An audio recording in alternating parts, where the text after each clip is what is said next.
Hey guys, I'm Todge.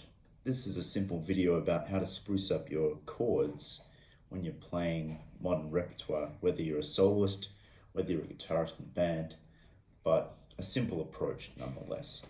So I guess by now, maybe some of you know just your standard chords: D, A major, G. So I'm going to approach this from a song you might already know. Ed Sheeran's Thinking Out Loud.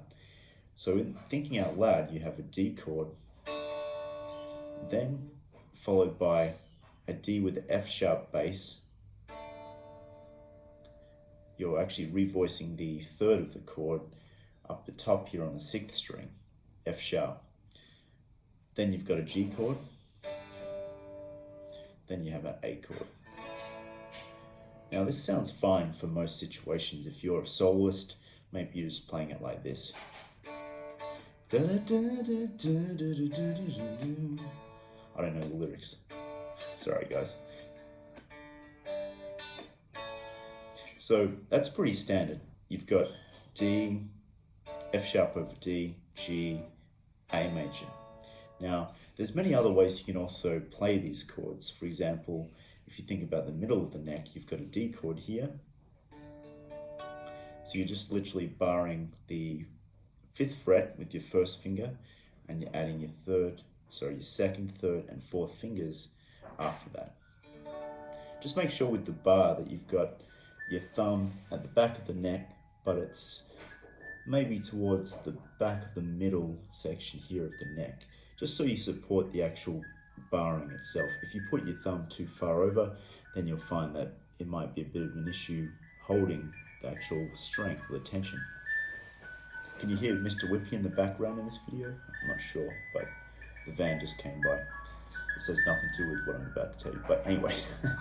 So we've got the D chord, so just like this. Now the next chord you'd want to play is actually an F sharp over D, but it's voiced higher. So you have this D triad, but you've got an F sharp with your third finger here. So F sharp is on the ninth fret, and then you've got the triad of D. You've got a, D, and F sharp up the top here on the seventh fret.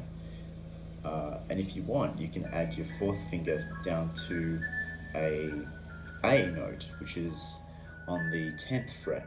This is just a cool idea if you want a different sound. I quite like that sound, but depends. You can also get away with this. So you've got something like this. That's the first two chords.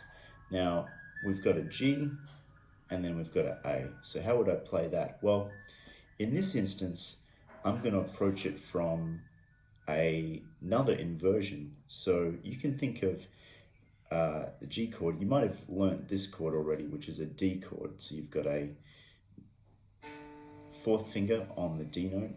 You've got the third finger on the F sharp on the fourth fret. You've got the first finger on the second fret, and then you've got the second finger on the third fret of the second string. So a chord like that.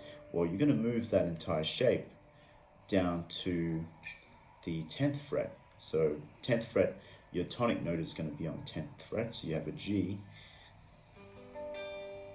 So it's going to sound a little bit like this. You're going to move this shape up, and then if you move it up a whole step, you're going to get an A note, or A chord. Yeah, that's the one. So basically, you could play the section like this.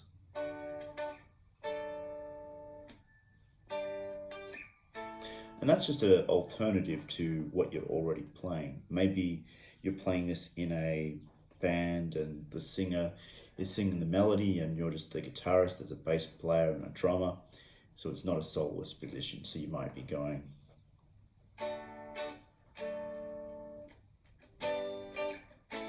Now, the thing I don't quite like about having these tonic notes at the end of this particular voicing, I don't know, to my ears, it just sounds a little bit lame. So what I try to do is I ignore the tonic note. So you're actually just playing the voicings as triads. You have your third finger, first finger and second finger, and you're just moving that up one whole step. So it sounds like this.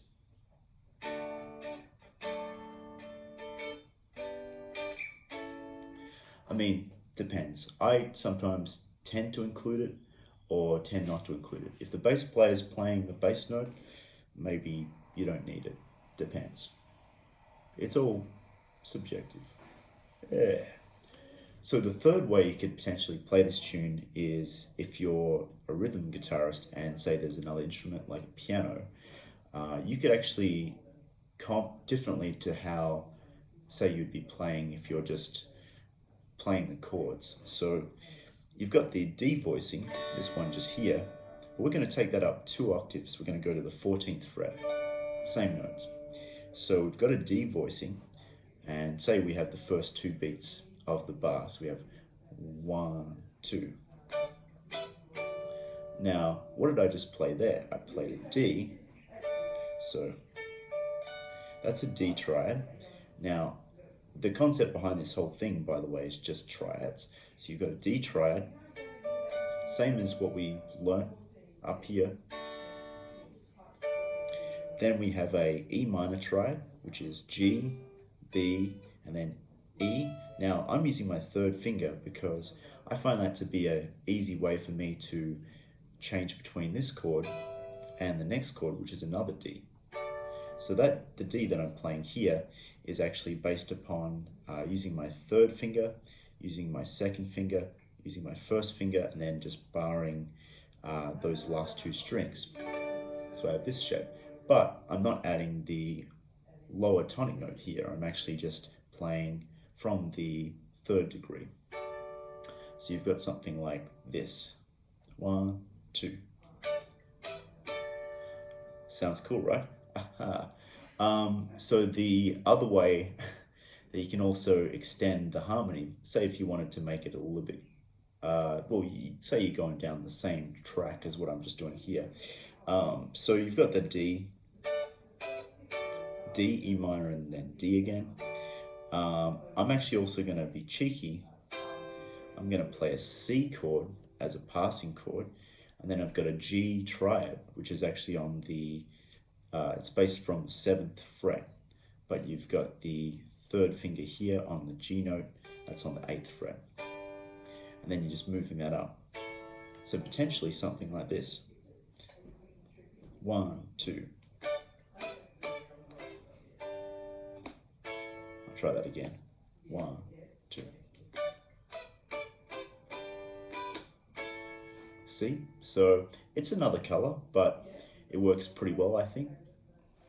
Thanks so much for tuning in, guys.